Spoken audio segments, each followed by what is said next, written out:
Imagine a fear so violent, so sudden that it feels like a literal earthquake is just tearing through your skeletal system. Oh, wow. Yeah. Right. Like, if you were living in the ancient Near East and you wanted to tell someone you were afraid, you wouldn't be talking about a nervous feeling in your head. No, absolutely not. You wouldn't be talking about, anxiety over an upcoming harvest or a little bit of stress about a neighboring tribe.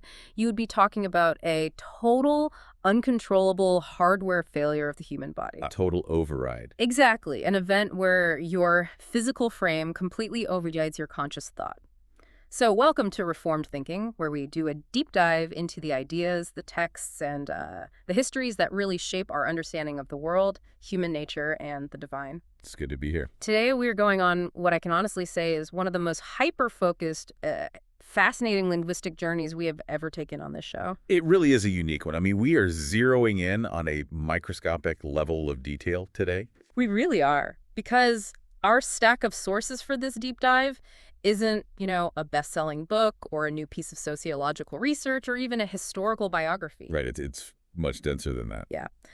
Today, our sources are entirely composed of ancient Hebrew lexicon entries, dead language dictionary fragments, and some really intense cross-references. We're talking about pages pulled straight from Strong's Concordance, the theological word book of the Old Testament. Yeah, the Lunita semantic domains. Exactly. And even some fragmentary texts recovered from the Dead Sea Scrolls. Now, I know what you, the listener, might be thinking right now.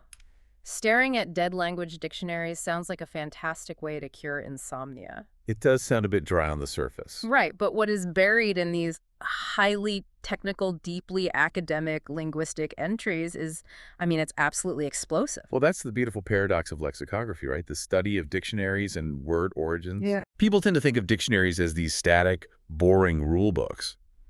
But a good ancient lexicon is actually, well, it's like a graveyard of human experience. The graveyard, I like that. Yeah, every single word is a tombstone that marks how a real human being thousands of years ago actually experienced reality. Wow. And when you start digging into the roots of these words, you realize that the way they experience the world is often radically, uncomfortably different from how we experience it today. Right, which brings us to our mission for today's deep dive. We are going to uncover the profound, visceral depths of a single ancient Hebrew word, along with its surrounding root family. And that word is rījādah. Reʿādāh. Our goal is to show you how a simple, common English translation like, the word trembling, completely and utterly fails to capture the intense, physical, earth-shattering reality that the ancient writers understood. Because when they carved this word into stone or wrote it onto parchment, they meant something huge. What? It's actually a massive disservice to the text when we map our modern, highly sanitized psychological definitions onto these ancient words. Yeah, we lose so much. We lose the entire weight of what is actually being communicated. And in doing so, we basically domesticate texts that were meant to completely upend us. Completely upend us. That is so perfectly put. So if you've ever felt a fear so deep that your body reacted before your brain even knew what was happening, you are about to discover that the ancient world had a very specific, almost aggressive word for exactly that feeling. And understanding it is going to completely change how you read these ancient texts. So let's just start with the basic anatomy of a shudder.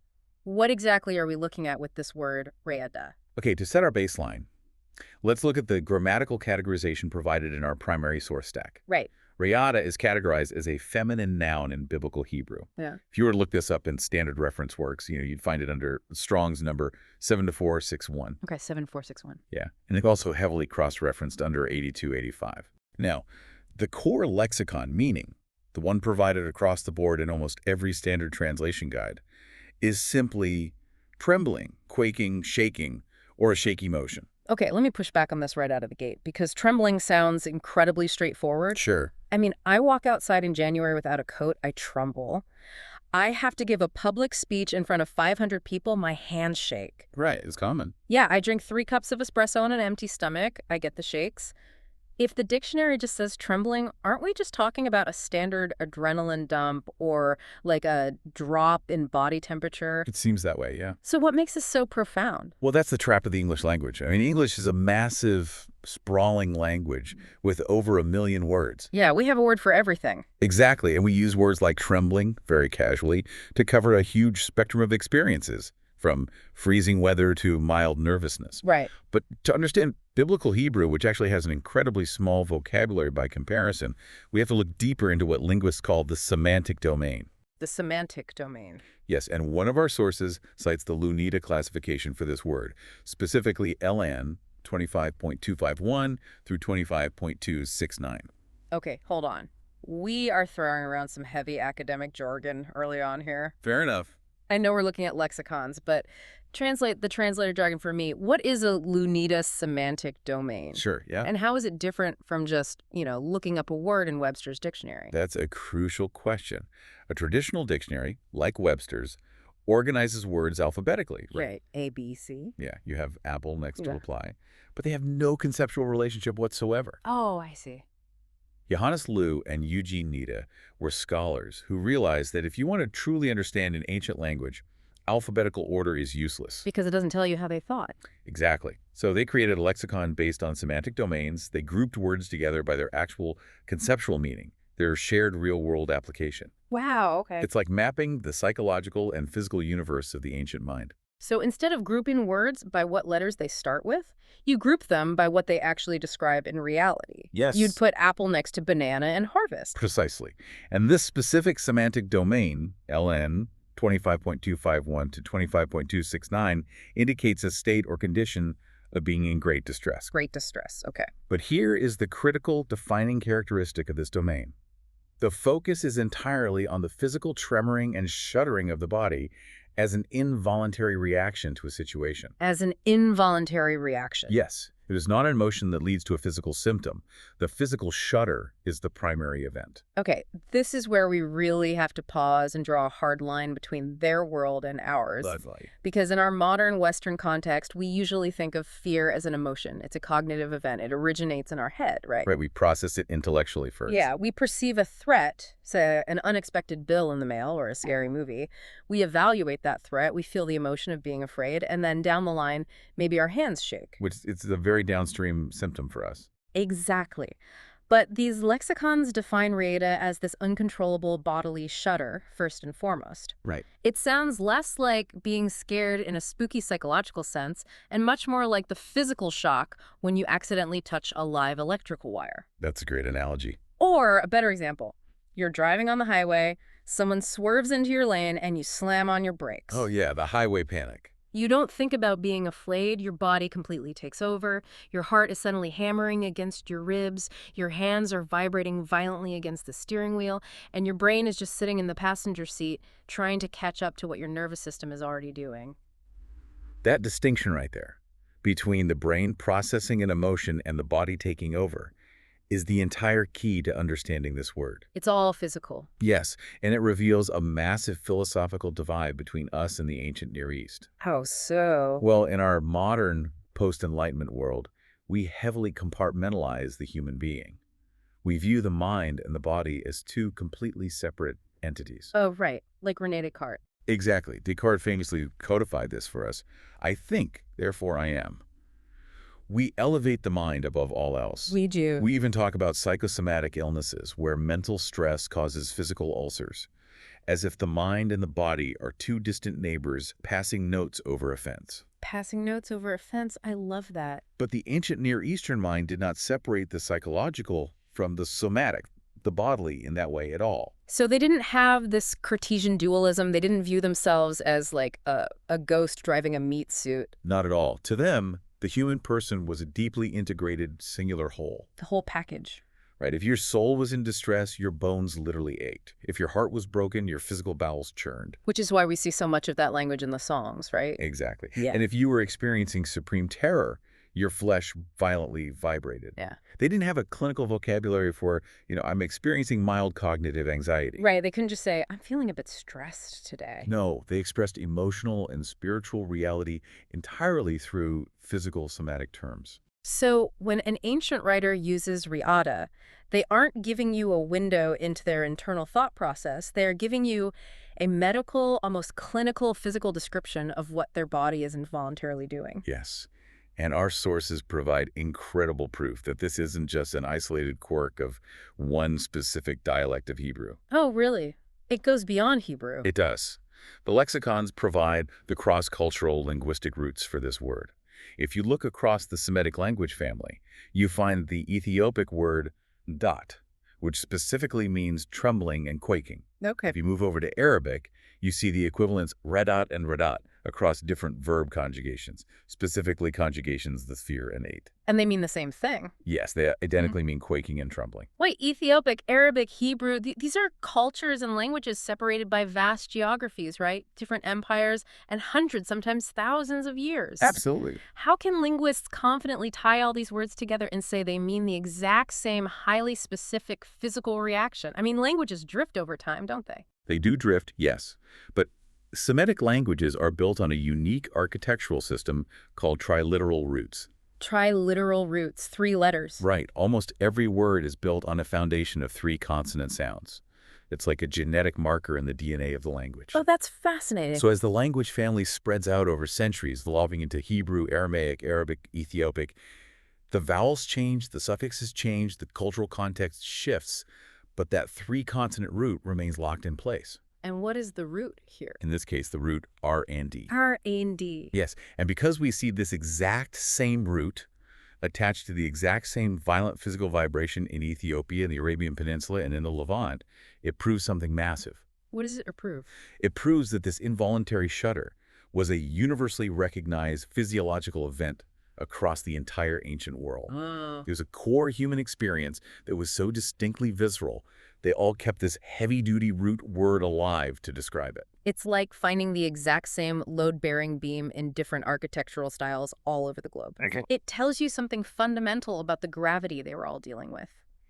It proves this isn't abstract worry. It is a violent event that happens to the physical form. And let's add one more layer to this linguistic foundation, because the sources bring up a fascinating historical collision here. Okay, what kind of collision? Well, we've talked about the Semitic roots, but what happened when this deeply physical Eastern word collided with the hyper-intellectual Western world of the Greeks? Ah, you're talking about the Septuagint. Yes, the Septuagint. Often abbreviated as LXX. That's the one, the ancient Greek translation of the Hebrew scriptures. Right, so set the stage for that. So in the 3rd century BC, you had this massive community of Jewish scholars living in Alexandria, Egypt. Okay. They were steeped in Hellenistic Greek culture, but they needed to translate their sacred Hebrew texts into Greek so the next generation could actually read them. Because they were losing their Hebrew. Exactly. Right. And the Greek philosophical world at this time was obsessed with the mind. Oh, totally. Stoic philosophy heavily influenced Hellenistic thought, and they idealized this concept of apatheia. Apatheia, which is where we get apathy, right? Yes, but for them it was a positive thing. It was the state of being untroubled by emotion, governed entirely by pure reason. The mind completely ruling over the body. So when these Jewish scholars sitting in a Greek library surrounded by Stoic philosophy come across the word Reʄādāh, this uncontrollable, undignified physical shuddering, how did they translate it? That's a great question. Did they soften it? Did they use a Greek word for a mental concern or, intellectual anxiety to make it more palatable to a Greek audience? That is the absolute genius of the Septuagint translators. They refused to soften it. They refused? Yes, our sources show that they chose the Greek word tromos as the direct equivalent for Reʄādāh. Tromos. That sounds incredibly familiar. Is that where we get the English word tremor? It is the exact root of our word tremor. Tromos implies a quivering, a violent physical shaking. It was actually often used in ancient Greek medical texts to describe the shaking of a disease or the chattering of teeth in extreme cold. So it's deeply physical in Greek, too. Exactly. By choosing tromos, these Jewish translators actively preserved the intensely physical, kinetic energy of the Hebrew word. They didn't let the Stoics win. They essentially rejected the Greek Stoic ideal in that moment. They planted a flag and said, no, when a human being encounters true fear or divine reality, they do not just ponder it intellectually. Their body violently quakes. That is incredible context. It really paints a vivid, inescapable picture of what this noun Reʄādāh feels like inside a human body. It really does. It is a tremor, an electrical shock, a complete physiological override. Oh. But as intense as that is on a human level, the lexicons are about to dial this up to a cosmic scale. Oh, yeah. This is where it gets huge. Because as we move into the second section of our source material, we discover that this word isn't just used for humans shivering. To really grasp the sheer magnitude of this concept, the sources point us to its root verb form, rāď. Ravid, right? What happens when this word is applied not just to flesh and bone, but to the very ground we walk on? This is where the scope of the ancient worldview really opens up. The root verb behind our noun is rāď, spelled resh ayin delay. Okay. And lexicons immediately point us to Psalm 104, verse 32, to show us the maximum capacity of this word. Psalm 104? That's a big one. It is a massive, sweeping, poetic epic about the absolute sovereignty and power of the Creator over the natural world. Right, it talks about creation, the cosmos. It describes God wrapping himself in light, riding on the wings of the wind, setting the earth on its foundations. And then in verse 32, it says he looks at the earth and it trembles. Wow. And the Hebrew verb used there for the earth trembling is rāď. Let's slow down here because I want to make sure the listener grasps the scale of this. The exact same root word is used to describe a literal geological earthquake as is used to describe a human being shuddering in fear. Yes, the lexicon explicitly defines it in this context as to tremble, to quake of the earth. It is tectonic movement. Tectonic movement, precisely. And then our sources note that this exact same root is applied right back to humans. Where do we see that? The lexicons cite Daniel 10.1 and Ezra 10.9 as examples of men experiencing this exact same row. Oh, I see. There is also a masculine noun variant of this root, rare, found in Exodus 15.1p, which describes the terror of the surrounding Canaanite nations when they hear about the Israelites crossing the Red Sea. Okay, yes. But whether it's the crust of the earth in Psalm 104, or the prophet Daniel, or the tribes of Canaan, the core verb, action, is identical. Okay, my rational 21st century brain is really struggling with this a bit. I get it, yeah. Are we just looking at a poetic metaphor here? Like when I say I was crushed by the news, I don't mean a literal boulder fell on me. Right, right. Did ancient writers use the word for earthquake metaphorically to describe human emotion, or did they view a terrified human as experiencing a literal physical force of nature? Like if I'm a human experiencing this level of fear, am I essentially experiencing a micro-earthquake within my own body? It is much more than a poetic metaphor for them. It is an ontological reality. Ontological. Yeah, it goes back to how they viewed the structure of the universe. Yeah. For the ancient Near Eastern mind, the physical world and the spiritual or emotional world were intimately connected fabrics. They weren't separate. No. We view our emotions as private, internal weather, little rain cloud over our heads that no one else can see. Right. But to the ancient mind, when a human being encountered something truly terrifying, especially if it was the holy presence of the divine or the reality of impending judgment, it wasn't just a private feeling. What was it? It was a fundamental destabilization of their personal world, perfectly mirroring how an earthquake destabilizes the physical world. Wow. Let's think about the mechanics of an earthquake for a second, because this is huge. An earthquake is the ultimate terrifying loss of control. It really is. If a hurricane comes, you can board up your windows. If a flood comes, you can seek higher ground. But an earthquake is a betrayal of the most foundational element of human existence, the solid ground. The ground itself betrays you. Yeah. You can build the strongest walls, you can pour the deepest concrete foundation, but when the tectonic plates decide to move, everything you thought was solid turns to liquid. It's liquefaction. The ground itself acts like a fluid. You are completely and utterly helpless. You just have to ride it out and hope you survive. And that mechanism you just described is the exact theological and psychological point being made by using the verb rījad. Really? Yes. When a finite creature comes face to face with the unmitigated reality of the Creator or with an overwhelming existential threat, the structural integrity of the human ego simply collapses. It collapsed. The ground you stand on, your pride, your self-sufficiency, your carefully constructed sense of control, your wealth, your status, it all violently gives way. It liquefies. You quake. You quake. The lexicons are inviting us to imagine the sheer scale of this word. When the text says a person trembled, you shouldn't picture someone with chattering teeth or weak knees. You should picture a human being whose internal tectonic plates are sliding over one another under extreme pressure. Exactly. But wait, earlier you said we needed to look at the grammatical form here. The sources say that when applied to humans in Daniel and Ezra, the verb is in the hyphal form, but that it's acting intransitively. Yes, that's an important detail. Again, let's play translator for the listener. What is a hyphal form, and how does it change the mechanics of this micro-earthquake we were talking about? Excellent point. We do need to clarify that. In English, we change the meaning of verbs, mostly by adding helping words, I run, I will run, I made him run. In biblical Hebrew, they changed the internal structure of the verb itself using different stems. The most basic stem is the qual, which is just simple action. I broke the glass. Okay, simple action. The hemiphyll stem is typically the causative stem. It means you caused the action to happen. I caused the glass to be broken. So if a verb is in the hifl stem, there is an external cause acting upon an object. Generally, yes. However, the lexicon makes a very specific grammatical note here. It says that in these instances of humans trembling, the hippophil is intransitive. Intransitive, meaning it doesn't take a direct object. Exactly. You don't tremble a ball or tremble a table. You just tremble. Right. So why use the causative hippophil stem if there's no direct object? Yeah. Grammarians suggest that an intransitive hippophil often expresses a state of entering into a condition, often with an intensive or inward-facing force. Oh, I see. It's a way of saying the person became the embodiment of the shaking. It's like saying they didn't just perform a shake, they were plunged into a state of earthquake. The earthquake was internalized. Exactly. The human being becomes the epicenter of the seismic event. Wow. When Daniel sees a blinding angelic vision, his body doesn't just weakly flutter. His internal structure suffers a catastrophic seismic event. He enters into a state of raʿdat.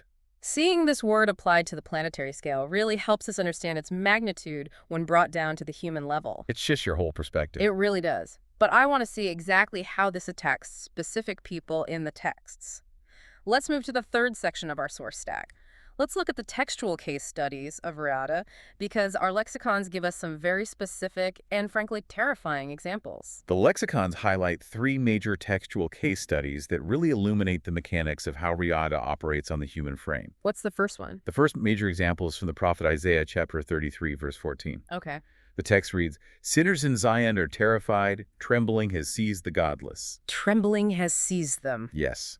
And the Hebrew word associated directly with our word Reʿādāh here is the verb akaza, spelled aleph chet zayin he. Okay. Yes. And akaza literally means seized, grasped hold of, or arrested. Arrested, wow.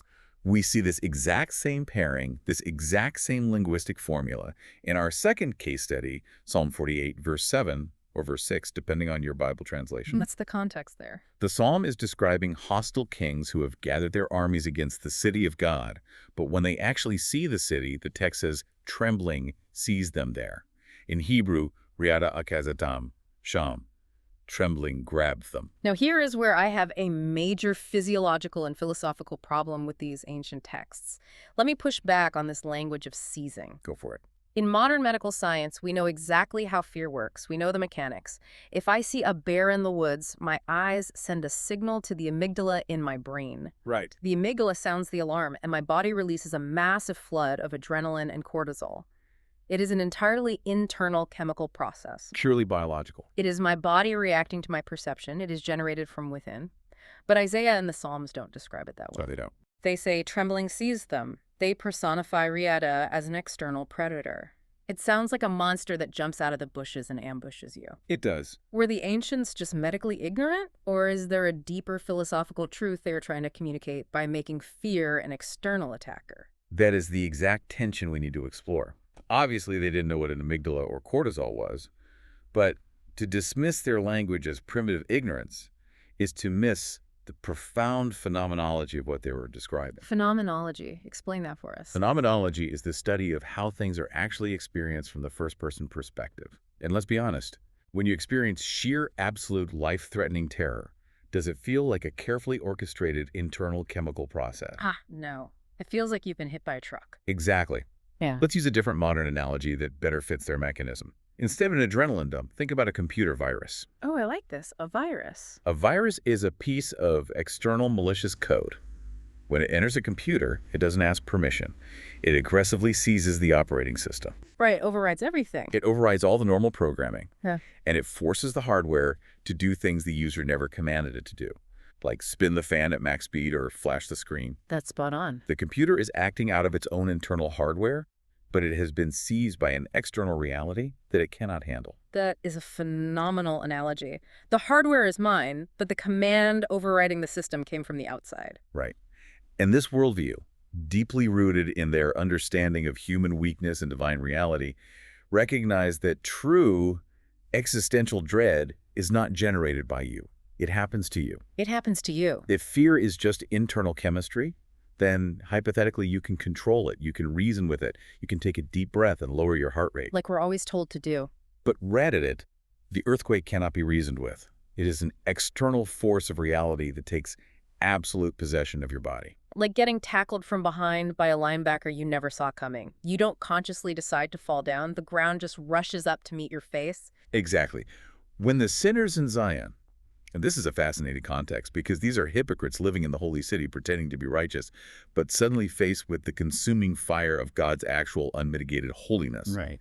When they realize their true, terrifying position, they don't consciously decide to be afraid.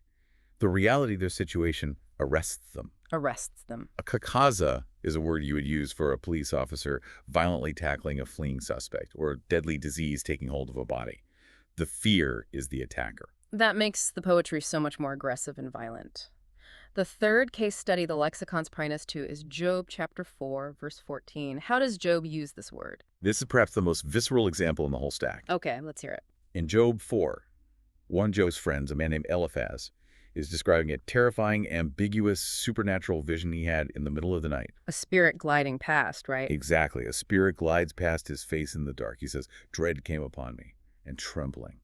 And the lexicons note the poetic parallelism used here. For the listener who might not be a student of ancient literature, remind us how Hebrew poetic parallelism works. Sure. Modern Western poetry usually rhymes, sounds, cat, hat, bat. Ancient Hebrew poetry rhymes ideas. Ideas. They will state a concept in one line and then restate the same concept in the next line, using different but related words to build a deeper 3D impact. It's conceptual rhyming. Oh, that makes sense. So in Job 4.12, the first line uses the Hebrew word pashad, which means dread or terror. Dread came upon me. And it is paralleled directly in the second line with our word rētu, Reʿādāh. and trembling made all my bones shake. So Eliphaz is saying the dread, the pashad met him, and the violent physical shuddering, the riʿdat, was the inescapable result. Yes, and notice the mechanism again. The dread came upon him. He was invaded by it. Invaded! He goes on in the next verse to say that the hair on his flesh stood up. It is a complete autonomic nervous system overload. He has lost total control of his physical form. I am just picturing Eliphaz alone in his tent in the pitch black.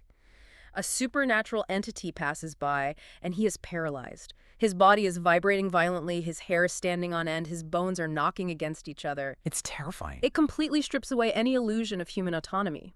When rētu comes for you, you are evicted from the driver's seat. You are not in charge of your own body anymore. And that is a deeply humbling, almost humiliating reality that modern people desperately try to avoid. Oh, absolutely. We hate that. We want to believe we are the masters of our own fate, the captains of our own souls. We want to believe that with enough therapy or stoicism or mindset coaching, we can control our reactions to the universe. We want to manage it. But these ancient texts categorically assert that when we encounter true majesty or true supernatural terror, our bodies betray our theology of self-reliance. Man, our bodies betray our theology of self-reliance. That is a word. We are frail, finite creatures, and our physical hardware simply cannot handle the weight of infinite realities. It shatters the illusion of control. So we have this incredibly rich biblical tapestry showing fear as a predatory tectonic force that seizes the human frame. But what I find fascinating about our source stack today is that it doesn't stop at the canonical biblical texts. No, it branches out. It takes us out into the desert. Because it turns out we have actual physical archaeological artifacts that prove just how physically debilitating this word was considered to be in everyday, or at least everyday, sectarian life. This is one of the most brilliant connections the lexicons make. They point us away from Isaiah and the Psalms for a moment and take us into the Dead Sea Scrolls. The Dead Sea Scrolls. Yes, we are looking at a specific fragment from section 4 of our outline. The document is cataloged as 1QAH column 18, line 33. Okay. In some cataloging systems, it's referred to as 1QH 10.33. The H in that designation stands for Hodayat, which translates to the Thanksgiving hymns. Okay. Before we read the line, we need to set the historical and cultural scene for the listener. Who wrote this? Where were they? And why does their specific situation matter for understanding this word? We aren't talking about King David in a palace here. No, we are talking about the Qumran community. These were the people who wrote and preserved the Dead Sea Scrolls. The Essenes, right. Exactly. They were a strict, highly disciplined, intensely ascetic sect of Jewish believers. Most scholars identify them as the Essenes. They lived out in the harsh, unforgiving Judean desert near the shores of the Dead Sea. Operating primarily from, what, the 2nd century BC? Into the 1st century AD, yes. This is during the Roman occupation, right? A time of massive political and religious upheaval. Exactly. The Essenes looked at the religious establishment in Jerusalem, the temple priesthood, and believed it was entirely corrupt. They wanted nothing to do with it. So they separated themselves, they went out into the desert wilderness to prepare the way of the Lord, believing that the apocalyptic end of the world was imminent. They thought the end was near. Oh, absolutely. Their daily life was rigorous. They practiced communal ownership of property, strict obedience to their leaders, and obsessive ritual purity. Very intense. They would bathe in freezing mikvahs ritual baths constantly to maintain purity. Their entire existence was hyper-focused on the impending, terrifying judgment of God and their own miserable frailty before a holy creator. So these are not casual weekend worshipers. These are desert monks who spend all day, every day, contemplating the crushing weight of divine holiness and human inadequacy. Right. Their writings, especially the Reʿādāh, the Thanksgiving hymns, are deeply emotional, spiritually raw, and agonizingly introspective. Okay, so what does this specific author say? In this specific hymn, the author is describing a state of profound, overwhelming distress, likely contemplating the judgment of the wicked or his own sinfulness. And he writes these 3 Hebrew words, umatnai bareada. Umatnai bariada. And the translation provided in the lexicon for that is? It translates to, and my loins are aquiver, or my loins are in a state of trembling. Okay. We have to pause and address the elephant in the room. I knew this was coming. I mean this respectfully to the ancient Qumran author, but to a 21st century English speaker, the phrase, my loins are a quiver, sounds almost comical. It definitely sounds strange to modern ears. It sounds like a line pulled from a cheap, bodice-ripping romance novel, not an apocalyptic hymn of terror. What exactly are we talking about here? Are we talking about their literal waist? Is this just a quaint, ancient idiom? Wow. It sounds like the ancient equivalent of saying, I had butterflies in my stomach, or my knees were knocking, but maybe just a bit more awkward. It is entirely understandable why a modern reader would chuckle at that translation. The word loins has taken on a very specific, often romantic, or purely reproductive connotation in modern English. Yeah, we don't use it in daily conversation. But if we want to understand what the Qumran author was actually experiencing, we have to undergo a complete anatomy lesson in the ancient Near Eastern mindset. Okay, lay it on us. We have to understand the structural, biological, and cultural significance of the name, the loins, in ancient thought. Unpack ancient anatomy for us. What did they think the loins did? In ancient Near Eastern medical and cultural thought, the loins, which encompass the lower back, the hips, the pelvic girdle, and the upper thighs, were considered the absolute center of physical strength. The center of strength, not just reproduction. Exactly. It was the biological fulcrum of the human body. Yes, it was the seat of reproductive power, which is why they talked about descendants coming from the loins. But far more importantly in this context, it was the seat of physical stability and kinetic power. So it's not just a polite way of talking about their stomach or their reproductive organs. It's the structural core of the body. Think about it like a weightlifter or a martial artist. When a weightlifter braces themselves to deadlift 500 pounds, where do they tighten? Their core. When a fighter braces to absorb a massive blow, what do they flex? They tighten their core, they engage their hips and lower back. The name is the structural belt of the human frame. It is the hinge upon which all physical labor and endurance depends. Okay, that changes the imagery completely. It's like the load-bearing pillar in the center of a cathedral. If that pillar gives way, the roof comes down. That is the exact mechanism they are describing. So if the Qumran author says, my name, my loins, are in a state of rījādah, they are not saying they have a mild stomachache or nervous indigestion or romantic butterflies. No. They are saying that the very core of their bodily strength, the foundational hinge of their ability to stand upright, has liquefied. Liquefied. The load-bearing pillar has failed under the seismic weight of this trembling. So they literally cannot stand up. Precisely. Yeah. The author isn't just saying they were a little nervous. They're describing a total physiological collapse due to spiritual distress. Wow. When rījādah hits the loins, you are on the floor. You cannot fight. You cannot flee. Your structural integrity has been compromised. You're reduced to total fetal dependence. That is wild. It is the ultimate expression of utter creaturely weakness before the overwhelming circumstances, or the divine presence they are experiencing. My strength is turned to water. That completely reframes the idiom for me. It really does. It takes it from a quaint, slightly funny ancient phrase and turns it into a clinical medical description of traumatic shock.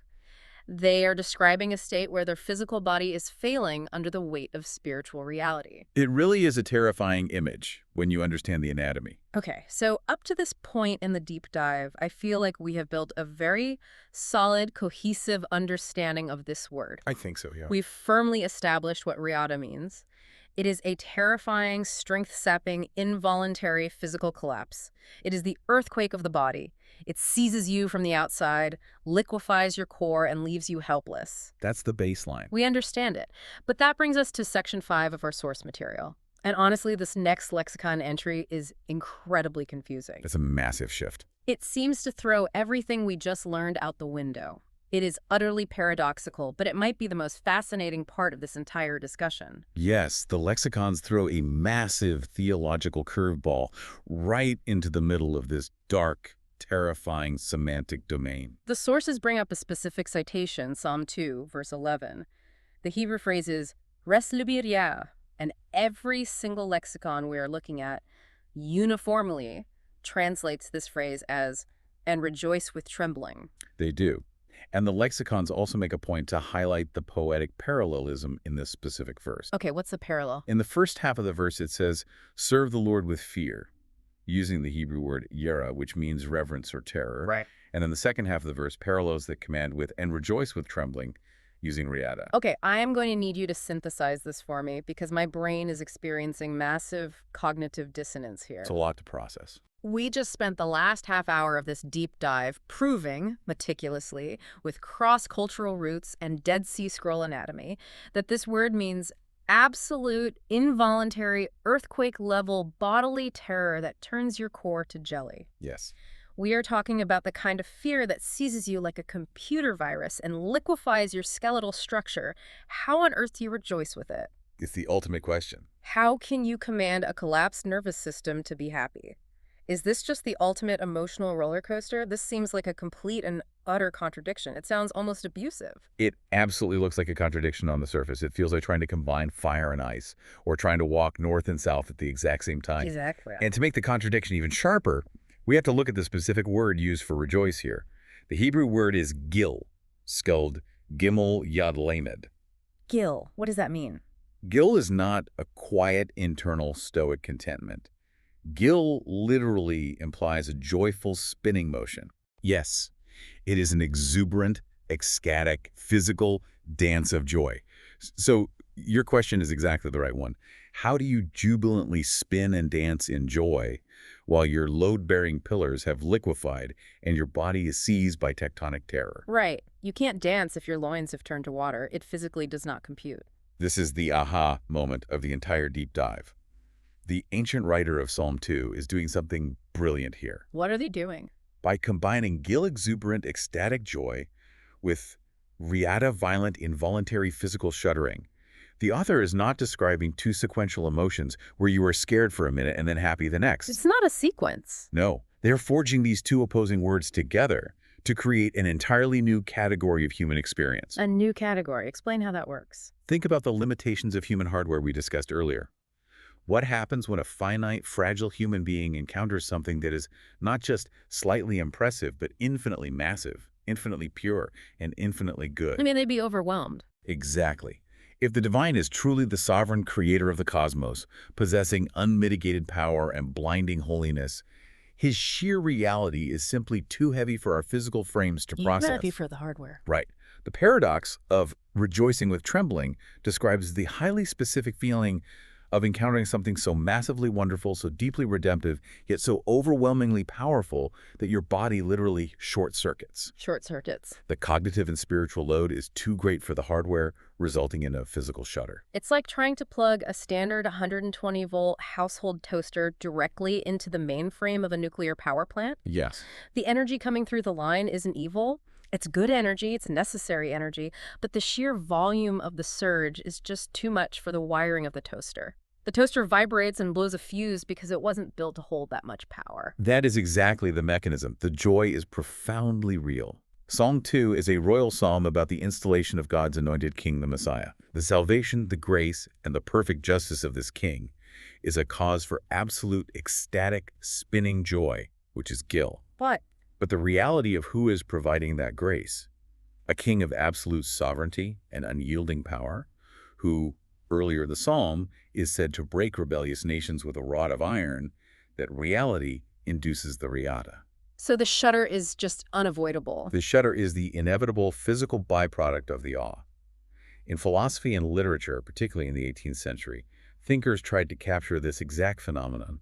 They called it the concept of the sublime. The sublime, I remember reading about this. This is like Edmund Burke's philosophy, where he argued that true awe always has an element of terror hidden inside it. Precisely. Burke argued that if something doesn't have the capacity to destroy you, it cannot truly invoke the sublime. Interesting. Beauty alone is just pretty, it's a nice painting. But the sublime requires scale and power. When you stand on the edge of the Grand Canyon, you are filled with soaring wonder at the majestic beauty of the carved rock and the sunset. But you're also terrified. Right, simultaneously, your stomach drops and your knees feel weak because your brain knows that one misstep means a mile-long fall into oblivion. The breathtaking beauty and the lethal danger are inextricably bound together. You cannot have the awe without the vertigo. The vertigo is the proof that you understand what you are looking at. Exactly. Now multiply that Grand Canyon feeling by infinity. When the rebellious kings of the earth in Psalm 2 are commanded to kiss the sun, to submit to the sovereign king, they are finding their supreme joy, their ultimate salvation from the chaos of the world. But they're doing it in front of absolute power. Yes, they're doing it at the feet of a king whose sheer presence melts mountains. So the trembling in Song 2 isn't the cowering fear of a prisoner about to be executed. Not at all. The trembling is just the inescapable physical reality of standing that close to the fire. You can be freezing to death in the wilderness, and you finally find a massive bonfire. You are rejoicing in the heat, you are saved by the warmth, you are stretching your hands out in gratitude. But you are still trembling, involuntarily, because you know exactly what that fire is capable of doing if you disrespect it. That is a beautiful way to synthesize it. Yep. The rījādah is the baseline physical reality of the creature existing in the unmediated presence of the Creator. You don't ever outgrow the trembling. Even in the joy. Even in your supreme ecstatic joy, you shudder, because the gap between your frailty and His majesty is absolute. Yeah. It is a holy terror that doesn't drive you away into the dark, but rather anchors your joy in profound, grounded reverence. That concept is just so incredibly rich. It makes our modern emotional vocabulary look so impoverished. Really does. We settle for these cheap, plastic versions of joy today.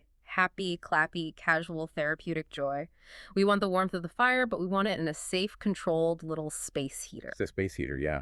But this text is arguing that true, ultimate joy, redemptive joy, is so massive, so heavy, that it literally makes your skeletal system shake. The ecstatic joy and the tectonic terror are fused together in the crucible of the human body to create this sublime reality. And this incredible tension between safety and terror, between supreme joy and violent trembling, leads us directly into the final section of our deep dive today. Okay, let's go there. We are going to look at the final set of lexicon entries in our source stack, because the lexicographers organize this information in a way that points out something visually and linguistically profound. Right. Our word, rījādah, and its root rēʿād, are placed immediately adjacent in the dictionary to a root word that seems completely wildly different on the surface, yet strangely, perfectly related to everything we've just discussed about the sublime. Yeah, I actually noticed this in the source stack, and I was wondering if you were going to talk about it. We have to. We shift from Strong's number 8285, which is our word rījādah, directly to the next entry, Strong's 8286. Right next door. We move to a heavily detailed multi-page lexicon entry for the adjacent root word ra, R-A-A-H, resh ayin he. And the primary everyday meaning of this adjacent word is pasture, tend, or graze. It is the Hebrew word for a shepherd. The lexicons give us a massive amount of detail on this word, specifically its qual transitive usage. Okay, we did the hyphil earlier. Remind us what the qual stem is. The qual is the most basic, simple, active pattern of a Hebrew verb. It just represents simple action. And transitive means the verb is acting upon a direct object. Okay, simple action on an object. So in the qual transitive, ra means literally pasturing sheep, tending cattle, or feeding donkeys. It is the act of guiding and providing food for a flock.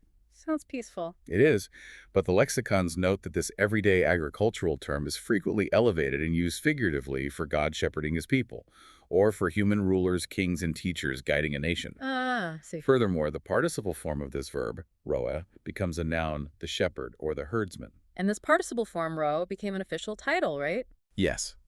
It is used as an official epithet in the ancient Near East. It is a title for godlike, the Lord is my shepherd from Psalm 23. Right. But it was also a political title used for the Persian king Cyrus and for various terrifying Assyrian military leaders. They all call themselves the shepherd of their people. Okay, on paper, this looks like a massive linguistic whiplash. It really does. We go from violent, tectonic, involuntary bodily trembling to rah, a peaceful shepherd tending his little flock of sheep in a green meadow. It feels like we just changed the channel from a disaster movie to a children's cartoon. It does feel that way until we look closer at the dark side of this root word. The dark side. The lexicons do not let us stay in the peaceful, sunny meadow.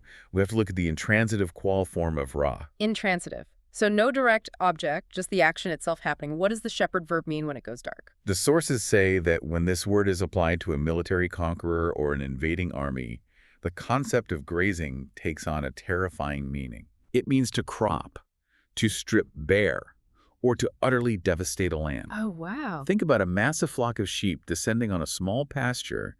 They will eat the grass down to the bare dirt, leaving absolutely nothing behind. Right, they decimate it. And invading army pastures on a conquered nation in the exact same way. They strip it bare. The lexicons also point out that this verb can be used with the wind as the subject meaning to aggressively drive away and scatter, or with fire as the subject meaning to utterly and completely consume a forest. Okay, so let me connect the dots here because this is wild. I know this is technically a totally different root. Linguistically, rāddat ends in a dalet for tremble, and ra ends in a he for shepherd. Correct. But the lexicons place them right next to each other alphabetically, and the conceptual overlap is just too perfect to ignore. It's striking. On the one hand, we have rētu, the terrified, violently trembling flock, the vulnerable, frail creature whose loins are turning to water. On the other hand, right next to it, we have Ra, the shepherd who tends them, who provides for them, but who is simultaneously the conqueror who can strip the land bare, drive away enemies like a hurricane wind, and consume threats like a raging fire. Yes. Is there a poetic or theological connection here between the ultimate caregiver and the ultimate source of trembling? I absolutely love this connection. Well, etymologically, they are distinct roots with different origins. Their proximity in the Hebrew dictionary perfectly mirrors the theological reality of the ancient texts we've been discussing, particularly that paradox of Psalm 2. So it's a thematic link. The adjacency of the words highlights the duality of ancient authority. The duality of authority. Break that down for us. What did they understand about authority that we miss? We have heavily domesticated the image of the shepherd. When modern Westerners hear the word shepherd, we usually picture a gentle, soft-spoken guy in a clean bathrobe, sitting on a rock, petting a fluffy lamb on the head. Totally, like a Sunday school painting. It's a very soft, sentimental, almost weak image. It belongs on a nursery wall. But in the ancient Near East, a shepherd was a warrior. A warrior. A shepherd lived out in the brutal wilderness, fighting off lions, bears, wolves, and armed bandits to protect the flock. They didn't just carry a walking stick, they carried a rod. The rod and the staff. Right. And the rod was a heavy, iron-tipped club weapon designed to crush skulls alongside their guiding staff. So when a ruler or a deity is described as a shepherd like God, or even a ruthless conqueror like Cyrus, it implies that they wield absolute violent life and death power. So it's a matter of perspective. Yep. To the sheep inside the flock, the shepherd is the ultimate source of comfort, provision, and safety. Yes. But to the wolf hiding in the brush, or to the rebel threatening the flock, that exact same shepherd is a devastating force of destruction. He is the hurricane wind. He is the consuming fire. Exactly. The shepherd brings absolute peace to the flock. But the shepherd's overwhelming militant power can also bring total devastation to his enemies. Therefore, standing in the unmediated presence of the ultimate shepherd, knowing the sheer devastating capability of his power, seeing the iron-tipped rod in his hand, is exactly what induces rētu. It induces that trembling, tectonic awe. Because you realize that the only thing standing between you and that devastating power is his unmerited favor toward you. Wow. If he were against you, you would be stripped bare and consumed. You cannot have the genuine comfort of the shepherd without the terror of his power. If the shepherd isn't dangerous, he can't actually protect you from the wolves. That is so true. If the shepherd is just a soft, powerless figure in a bathrobe, you have no reason to tremble in his presence, but you also have absolutely no reason to feel secure when the wolves start howling at the edge of the camp. His weakness would be your doom. Yeah. The linguistic proximity in our lexicons between the violently consuming shepherd Ra and the violently trembling creature Reʿādāh is a perfect, almost accidental summary of the entire biblical worldview. How so? God's absolute unyielding sovereignty is the bedrock foundation of our peace, but it is also the undeniable source of our deepest, most visceral awe. To be in his flock is to be cared for by a hurricane. It is to be loved by a tectonic plate. You are loved by a tectonic plate. That is an image that is going to stick with me for a very long time. That's powerful. It really brings us right back to the paradox of Psalm 2. We rejoice in the shepherd's care, we dance in the safety of the pasture, but we do so with the trembling bodily reality of his absolute devastating power vibrating through our bones. It is a heavy, beautiful, terrifying truth, and it demands a physical response. It really does. So let's try to pull all of these threads together and summarize the journey we've been on today. Let's do it. We started this deep dive staring at a stack of technical dictionary entries, semantic domains, and a deceptively simple English translation, the word trembling.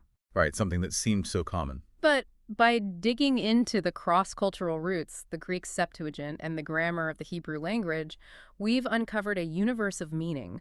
We've seen that rījdat is not a passing mental anxiety. No, not at all. It is an involuntary, tectonic, physical reaction. It is an external force that seizes the human hardware like a predator, turns the load-bearing pillars of the loins into water, and perfectly describes the terrifying paradox of the sublime.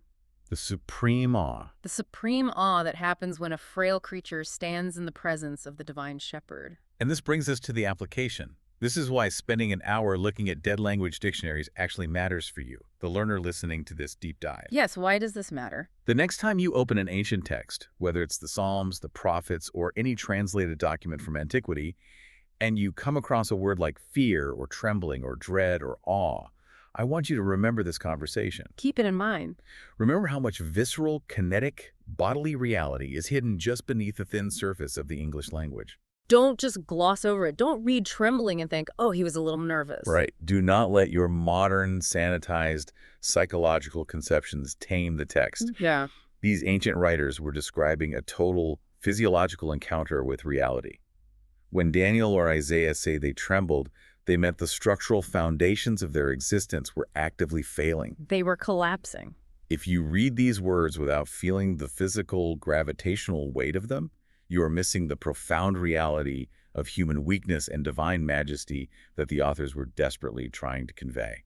It's like you're trying to run their ancient hardware-crashing reality on a modern, compartmentalized app, and the system just rejects it. Exactly. You have to let the text threaten you a little bit. You have to let it induce that rījdat. This has been absolutely incredible. I want to leave you, the listener, with one final provocative thought to mull over as you go about your day. I'm interested to hear this. We started this deep dive by talking about how modern society treats fear and awe as purely psychological issues, emotions that we are supposed to manage, medicate, or reason away in our heads. Right. Keep it all mental. But if the ancients were right, and they conceptualized intense emotion not as something you produce in your brain, but as a physical force of reality that seizes you from the outside, how might our modern obsession with managing our mindset actually be blinding us? Oh, that's a great question. By trying to keep everything locked safely in our heads, are we insulating ourselves from the true physical, awe-inducing nature of the human experience?